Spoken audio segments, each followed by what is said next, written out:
Agora na Jovem Pan, Sociedade Digital. Com Carlos Aros e André Miceli. Sociedade Digital no ar, a ponte aérea mais tecnológica do seu rádio, da TV e também da internet. Vamos juntos, na próxima meia hora, falar sobre a computação quântica. Essa que já foi uma promessa distante e agora já é quase uma realidade. Vamos entender de que maneira a tecnologia pode mudar a nossa vida, mudar os negócios, mudar o mundo inteiro. Para ajudar a gente a entender essa história toda, a gente conversa com a Ana Paula Appel, que é cientista de dados sênior da IBM Brasil. Ana, seja muito bem-vinda. Muito prazer, obrigada aí pelo convite, estou super feliz de estar aqui com você.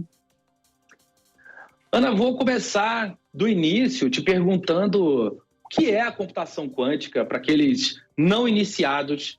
Quero te pedir para explicar por que a computação quântica é tão importante e de que maneira ela pode influenciar esses próximos anos da nossa vida.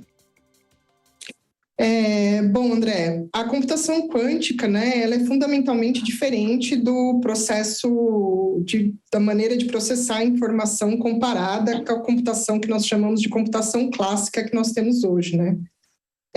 Mas de maneira nenhuma essa computação vai substituir a computação que a gente tem. Não é que nós vamos jogar os nossos computadores velhos e teremos computadores quânticos, pelo menos não por agora, né?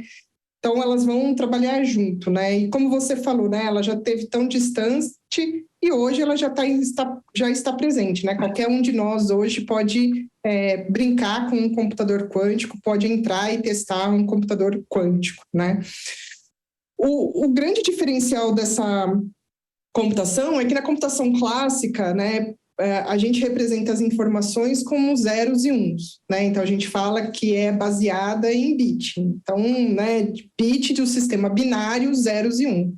Na computação quântica, né, o que a gente tem são os qubits, né?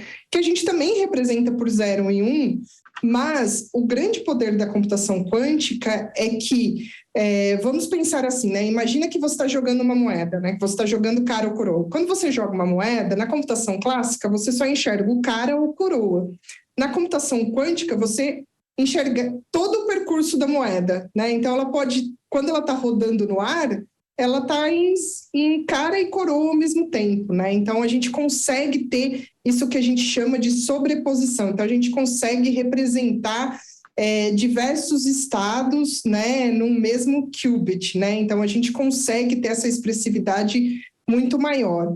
E, com isso, a gente consegue tratar alguns problemas, né, que muitas vezes envolvem combinações muito grandes, né, que são problemas, né, combinatoriais, de uma maneira mais simples e mais eficiente na computação quântica, né? Então, esse que é o grande diferencial em relação à computação clássica, entre outros aspectos, né? E a computação quântica, ela não é nova, ela está aí desde a década de 70. Então, na verdade, o grande diferencial é que agora nós temos próximos, né? E conseguimos usar um computador que consegue, de fato, rodar, né, simular, temos alguns simuladores e temos um computador quântico que consegue rodar e representar esses qubits e transformar isso em realidade. A IBM lançou recentemente um computador de 400 qubits. Essa é uma medida específica. Diga. 433 qubits, né? É o Osprey, né? Exatamente. Isso equivaleria a 2 a 433 se a gente fosse comparar nos bits, né? Então, daria a quantidade de bits se a gente levar 2 a 433. Pois é, o que eu quero que você me diga, Ana, de que maneira, que problemas podem ser resolvidos com um computador como esse que não poderiam ser resolvidos com um computador clássico e que medida de tempo que a gente está falando? Algo que levaria 1 ano, agora leva quanto tempo? Como se dão essas projeções? Como se constroem esses cenários?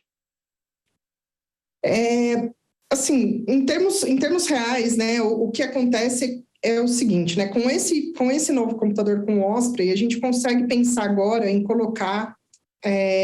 começar a colocar esses problemas que antes eram testados de uma maneira muito experimental, né, a gente consegue pensar em colocar isso no que a gente chama em produção, né, porque antes, até os 127 qubits, a gente consegue rodar alguns problemas, mas muitos desses problemas a gente não conseguiria colocar de uma maneira exata de colocar em produção. Lógico que não é só isso, né? Não é só o tamanho do computador. Então, não adianta eu ter uma grande quantidade de qubits se quando eu for medir isso daí, porque toda vez que você mede, né, o qubit, como é uma partícula em movimento, você interfere no sistema, né? Você interfere na medida e um qubit interfere no outro. Então, também se tem a questão do erro que vem diminuindo ao longo do tempo, né? Então, você tem a medida do erro e você também tem a questão, como eu disse, né? Nós não vamos trocar a computação clássica pela computação quântica. Então, como que isso vai funcionar em conjunto, né? Então, como parte do meu código, eu vou rodar em computação clássica e parte eu vou rodar em computação quântica. Então, eu preciso de todo esse ferramental que também vem sendo construído com o computador quântico para conseguir, de fato, usar isso em produção. Em termos de trabalho, isso varia muito do tamanho do problema, da quantidade de dados, depende, você vai encontrar essa medida em artigos científicos, então, onde você faz benchmarking, né? Então, eu pego um conjunto de dados, rodo num computador clássico e rodo num computador quântico. Então, muitas vezes não é só uma questão de velocidade, não é uma questão de rodar mais rápido ou de diminuir o tempo. Você tem uma questão de qualidade também. Então, eu vou te dar um exemplo. A gente, né, toda a questão da pandemia, né, novas vacinas, você tem isso para medicamentos também. Um novo antibiótico para uma superbactéria. Você tem que rodar combinações, né, entender como as moléculas vão funcionar, como que eu tenho que combinar essas moléculas, né, esses medicamentos e tudo mais. No computador clássico, você consegue até um certo limite, vamos dizer assim, de variáveis, né, de pontos que você pode pôr, né, de coisas que você pode levar em consideração. A ideia é que no computador quântico você consiga expandir isso, você consiga, por esse poder da sobreposição, principalmente, você consiga estender um número de características, né, de variáveis que você leva em consideração para resolver o seu problema. A mesma coisa é um modelo financeiro, por exemplo, para crédito ou para risco. Hoje você usa um certo número de variáveis, porque se você acrescentar muitas variáveis, você não vai conseguir concluir aquilo lá em tempo que seja útil. E no computador quântico, você consegue aumentar essas possibilidades, né, esse número de variáveis, informações que você leva em consideração para resolver aquele problema de uma maneira mais simples. Mas, em termos de tempo, depende muito do problema que você está querendo resolver, depende muito do conjunto de dados, do volume desses dados. Então, eu não tenho uma medida assim exata, né? Vai muito de caso a caso. Mas, como eu disse também, não é só uma questão de tempo, é uma questão de eficiência, né? De resolver uma coisa de uma maneira melhor, né? Não necessariamente sempre mais rápida. Quando a gente debate o futuro de alguns segmentos, especialmente dos segmentos associados à tecnologia, a gente fala muito sobre cibersegurança. E tem um pedaço dessas soluções associadas à computação quântica que devem impactar os modelos de segurança que nós temos hoje em dia. Como você enxerga a possibilidade de quebra de senhas, de testes e esses ataques de força bruta acontecerem através de computadores quânticos? De que maneira isso deve se refletir em cybersecurity, tanto do lado de quem ataca, quanto das possibilidades de criação de novas formas de defesa para sistemas de segurança em geral? Bom, você falou aí da parte, né, de uma das partes que é mais clássica, né, que é a criptografia, né? Então, a criptografia é uma das coisas que já foi mais provada e é a que está mais, digamos assim, tangível enquanto a computação quântica, né? Então, hoje os algoritmos de criptografia, né, a grande parte desses algoritmos não são o que nós chamamos, né, de ser seguros quanticamente, né? Então, do termo em inglês, aí, eles não são quantum safe, né? Mas, né, a gente tem alguns algoritmos, né, são o NIST, né, que é o National Institute of Standard and Technology dos Estados Unidos. Ele promove competições, né, principalmente para essa parte de criptografia. E dentre os 4 algoritmos escolhidos pelo NIST, né, que são seguros quanto à computação quântica para criptografia, 3 contam com pessoas que são da IBM que ajudaram a desenvolver esses algoritmos, né? Então, hoje já existe algoritmos de criptografia que permite que você torne o seu dado seguro quanto a um computador quântico. Exatamente por você ter essa questão da sobreposição, então você consegue gerar um número muito maior de composições, né, de gerações de números e testar isso daí de uma maneira mais rápida. Lógico que hoje o que já existe, né, o mesmo com o computador quântico, mesmo com o Osprey, ainda não nenhuma senha, nada foi quebrado. Você não tem nenhum algoritmo quântico que consiga quebrar essas senhas, né? Então, hoje atualmente a gente não corre esse perigo. Mas não significa que em pouco tempo isso não vai acontecer. Então, por isso que é possível, que é importante as empresas estarem preparadas para isso. Então, a computação quântica na criptografia, né, na segurança, é o que está mais tangível e que já está disponível com algoritmos prontos para serem usados. Que outros setores você enxerga sendo impactados num prazo mais curto, à medida que a computação quântica começar a ganhar escala? Olha, a gente tem muito a parte de finanças, né? Então, você tem a parte de risco, modelos de crédito, você tem a parte de derivativos, você tem a parte de novos materiais, né? De ciências dos materiais, como novos componentes químicos, né? Mesmo a parte da saúde, né? Questão de novos medicamentos, de proteínas, de estudos de proteína, que nem eu falei, material, energia. Então, você tem uma gama de setores aí, né? Que vão se beneficiar pelo avanço da computação quântica, né? E acho que conforme isso for sendo pondo em escala, né, e for sendo usado, nós vamos descobrir, inclusive, outros problemas que nós nem tínhamos pensado, né? Que é o que acontece muito, que foi o que aconteceu com a computação clássica, né? Veio muita coisa para resolver problemas que a gente tinha e no caminho a gente descobriu outros problemas que até então a gente não sabia nem que tinha e começamos a resolver também, né? A IBM tem um envolvimento com o SDK, um Software Development Kit open source, que pretende servir como ferramenta para desenvolvedores. Fala um pouco sobre como ele funciona e de que maneira a gente vai formar desenvolvedores para esse ambiente, dado que já existe uma dificuldade para preencher as vagas que estão atualmente abertas. Bom, tudo em computação quântica na IBM, uma grande parte disso tem nascido muito open source. Tá? Então, mesmo os computadores quânticos, se você logar na plataforma, né, no IBM Quantum, você vai conseguir usar não só os simuladores, mas máquinas de 5 e 7 qubits gratuitamente. Tá?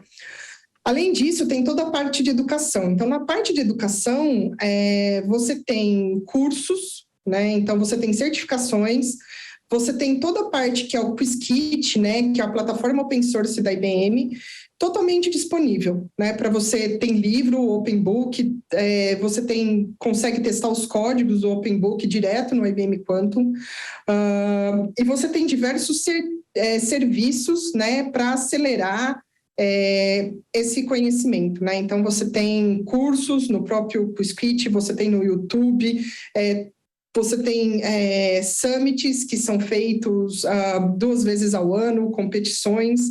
para ajudar as pessoas a se capacitarem, né? A estar o que a gente chama quantum ready, né? Estarem prontas para quando isso acontecer. E tudo isso é gratuito, né? Está lá disponível, qualquer um pode logar. E pensando nisso também, por exemplo, eu sou cientista de dados, né? Nós sabemos que a linguagem, uma das linguagens principais para a ciência de dados é o Python. Então, tudo hoje que é feito no Qiskit é feito em Python, né? Então, você não tem esse problema de, eu vou ter que aprender uma nova linguagem agora para trabalhar com isso, né? Vai ser muito difícil? Não, você vai ter APIs, você tem bibliotecas e você tem tudo disponível, tá? Então, para você não ter esse problema de ter que aprender algo totalmente novo quanto à linguagem de programação para conseguir se desenvolver nisso. Claro que você tem toda a parte, né, digamos assim, mais teórica da computação quântica, né, que você precisa entender para conseguir de fato, né, mas você tem os algoritmos, você tem a parte de aprendizado de máquina, né, de machine learning para ciência de dados, então você tem muito material gratuito para se entrar de cara nisso daí, né? Entrar de vez nisso daí e conseguir estar preparado para o que vem aí e não estar tão longe de nós, né? Tem um ponto onde você está bastante envolvida que diz respeito à presença das mulheres na engenharia, na tecnologia em geral. Nesse contexto onde ainda formamos uma quantidade desproporcional entre homens e mulheres, dá para fazer alguma coisa para despertar o interesse de mais gente, para que mais meninas lá nas idades de formação e prestar vestibular, naquele momento onde as carreiras estão sendo escolhidas, para que nós tenhamos mais gente envolvida com o mercado de tecnologia e que tenhamos uma presença feminina maior? Eu acho que ter pessoas, né? Então, eu acho que, principalmente, quando eu participo de programas assim, dos meus objetivos é mostrar que é possível, né? Eu não sou da área de quanto, eu fiz computação, eu fiz mestrado, eu fiz doutorado, mas em outra área, né? O meu mestrado e meu doutorado é na área de banco de dados, que depois eu fui para ciência de dados. Então, eu não fiz física, por exemplo, né? Eu não fiz mecânica quântica, né? Mecânica, né? Para ir para a área de computação quântica. Eu fiz a computação. E estou me desenvolvendo, né? Estou estudando para isso. Então, a ideia é mostrar que é possível, né? Que você pode...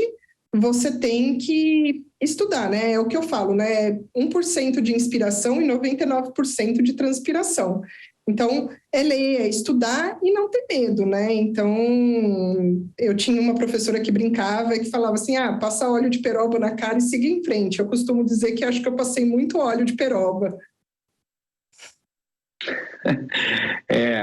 Mas é bom... porque isso forma caráter, como a gente gosta de dizer por aqui.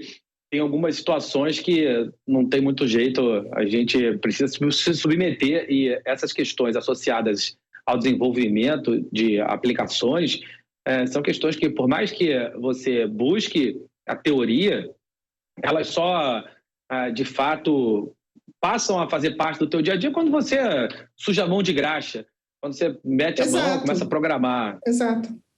E nem sempre você vai acertar, nem sempre vai dar certo. E, assim, eu acho que a gente tem uma mudança, a gente sabe que a tecnologia está aí, a gente tem visto cada vez mais, então é onde vão estar as oportunidades. E eu acho que agora é o momento de aprender. Então, com que tudo isso está começando, então dá tempo de você aprender. Então, você vê muitas pessoas indo para a área de ciência de dados, né? Principalmente meninas, mulheres, né?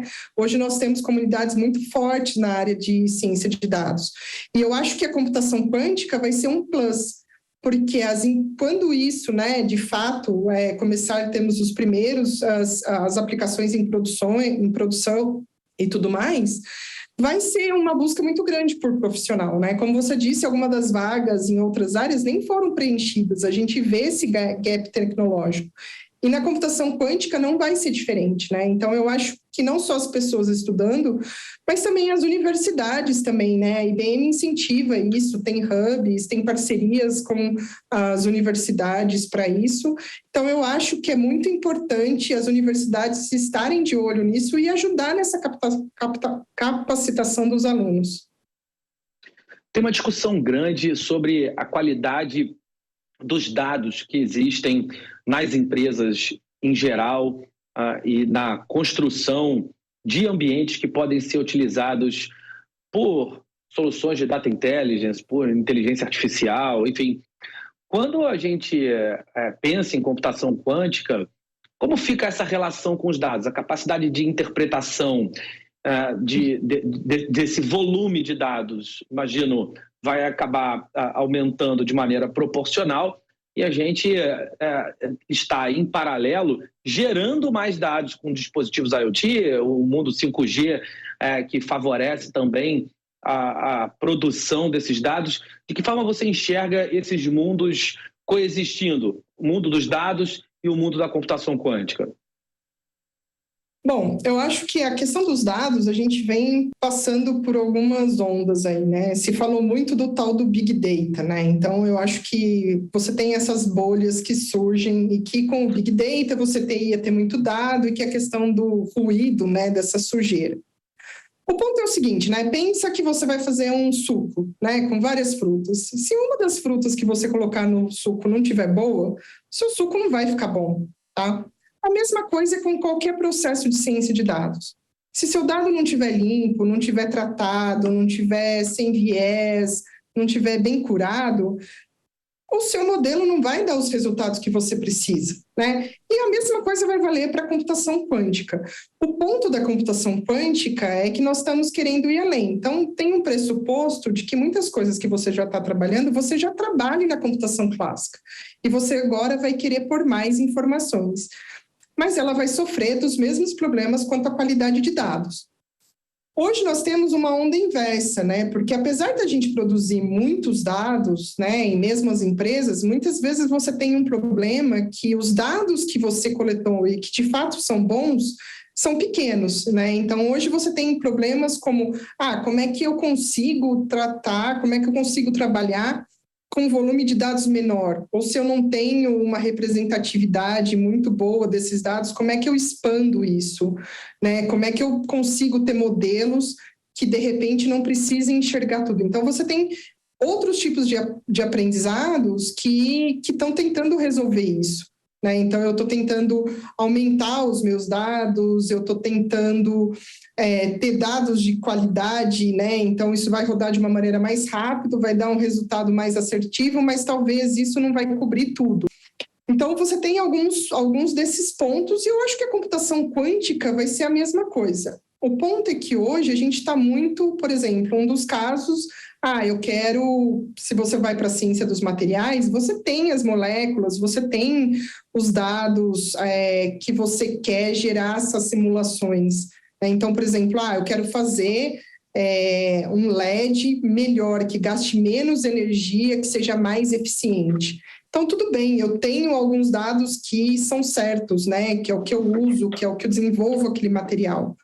Mas, por outro lado, se eu for para a área de finanças e vou ter um modelo de crédito, né? Então, agora eu vou trabalhar com mais variáveis, com outros tipos de informações, eu vou ter que limpar e curar esses dados e garantir a qualidade da mesma maneira, porque eu não posso querer, se eu boto, né, coisa ruim no meio dos meus dados, valores faltantes ou errôneos, que meu dado dê uma resposta boa, não tem como, né? O meu modelo deu uma resposta boa, não tem como, ele vai aprender com alguma coisa que estava errado, que não estava 100% correta. E como você vê o uso dos dados sintéticos nesse contexto? É uma maneira de atenuar essa questão? Olha, os dados sintéticos são usados há muito tempo já para a academia, muitas vezes para você provar a eficiência de algoritmo, escalabilidade, né? Então, eu preciso ter um novo algoritmo que eu preciso saber se ele vai ser escalável, né? Se ele vai funcionar muito bem. E da mesma maneira a gente usa isso também em computação quântica. Eu preciso saber se esse modelo funciona melhor, como que ele é mais eficiente, mais rápido na computação quântica. Então, com dado sintético, eu tenho essa habilidade que eu consigo crescer ele de uma maneira coordenada, né? O grande problema é que no mundo real as coisas são muito diferentes. Então, às vezes, uma acuracidade, né, de um modelo que é esperada, quando você coloca os dados reais, ele não funciona da maneira que você esperava, né? Então, eu acho que o dado sintético te ajuda muito no desenvolvimento de novas tecnologias, como novos modelos, melhorar a eficiência, é muito importante. Mas, quando você vai pôr em prática, não tem como você usar um dado sintético, né? Às vezes tem como você usar um dado sintético, por exemplo, eu vou treinar um chatbot, né? Então, possíveis maneiras de fazer uma pergunta. Tudo bem, eu tenho alguns exemplos lá e eu consigo gerar variações disso, né? Ou mesmo, por exemplo, no reconhecimento de imagens de um objeto, né? Então, eu rotaciono esse objeto, ponho ruído, ponho outras coisas na imagem. Mas é claro que eu sempre vou precisar de uma base de uma parte desses dados sejam reais. Senão, o que eu estou fazendo, na verdade, depois eu não vou conseguir testar de fato a eficiência. Claro. Para a gente encerrar rapidinho, quem quiser testar um ambiente quântico, quem quiser ter um pouco da experiência do que será a computação quântica, faz como? Olha, se você procurar num site de busca aí, IBM Quanto, ele vai te redirecionar para a página da IBM, tá?